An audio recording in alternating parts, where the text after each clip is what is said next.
Um, the colony was begun by a man whose son had epilepsy, and the father was someone of wealth, and he wanted to create a place where children and I guess adults also with epilepsy could go and be cared for, because epilepsy was not well understood. This is in the early 20th century, and it very quickly meshed with the eugenics movement. And because the state was looking for places to take people who were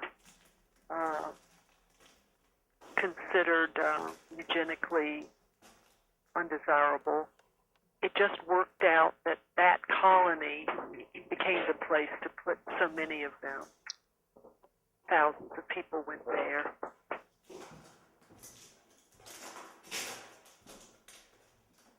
So how many people do you estimate were sterilized in Virginia? We know more than 8,300 people were sterilized forcibly in Virginia. Wow. More than 60,000 in the United States. Oh my God. Because of the Carrie Buck case, Mm-hmm. well, because of Virginia's very close relationship with the national leaders of eugenics at Cold Spring Harbor, New York, Harry Laughlin and others, Virginia became the testing ground, the legal testing ground for sterilization laws. So when they used Carrie Buck as their test case, Right. and when her sterilization was upheld by the U.S. Supreme Court in Buck v. Bell in 1927, that led other states to either begin sterilizing or increase their sterilization. Just opened the doors to a lot more sterilization.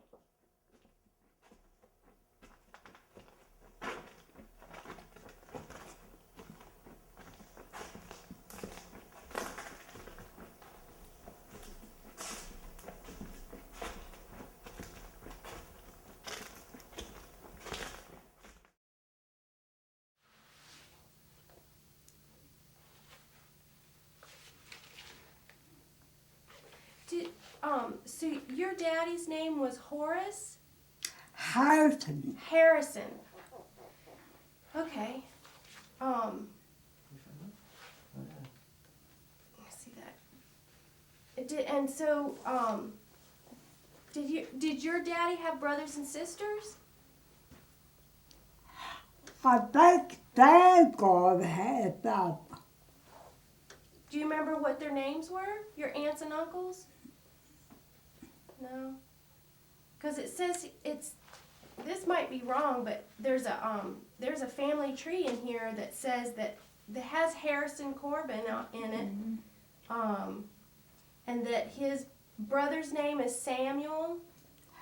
It might have been. Might have been.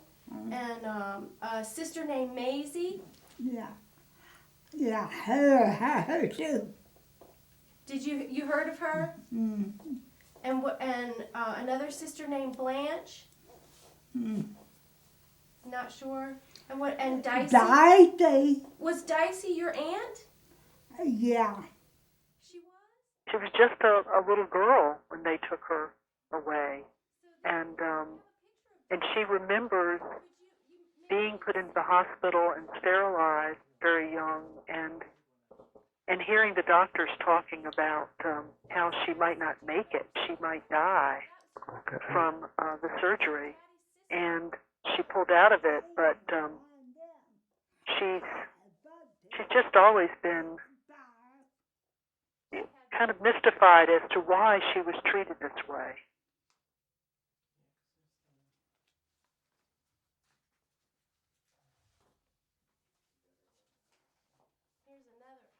There was the emotional hard parts, coming to the realizations. I think the hardest, most emotional trouble-laden part of it was doing the interview of Mary Frances Corbin, of Mary Frances. I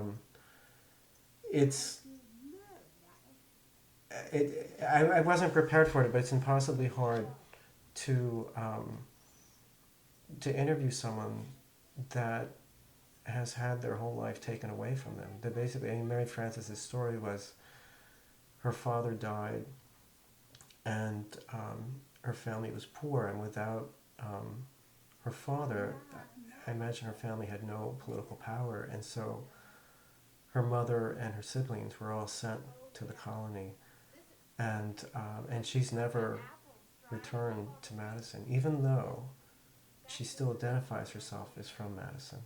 Her caretaker, a couple days after the interview, contacted me and said that Mary Frances wanted photographs, copies of the photographs that I had shown her of Rothstein's. And I had realized when I was there that she had no family photographs. And when I was going through the, Rothstein's archive, I realized these are pictures of all her relatives. Just about everyone.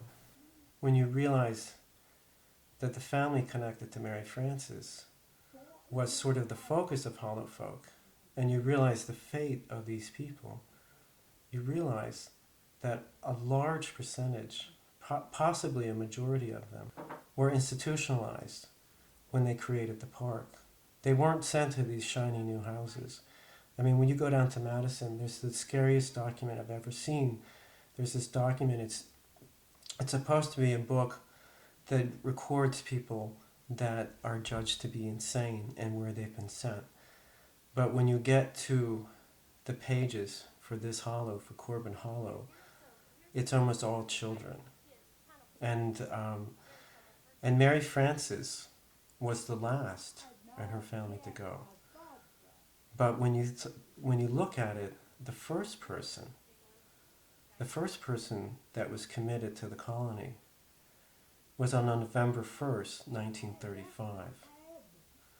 And the address listed for that person is Skyland, the resort, Pollock's Resort. November 3rd, the Washington Post puts out an article with Rothstein's photographs, where he has two people in the article that he photographs, a school teacher and a mountain woman.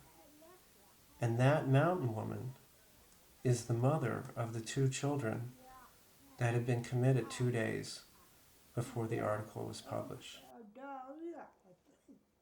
Oh, do you think it could be Evelyn, or do you think maybe it's just it's your cousin, so you all look alike? Might be. Yeah.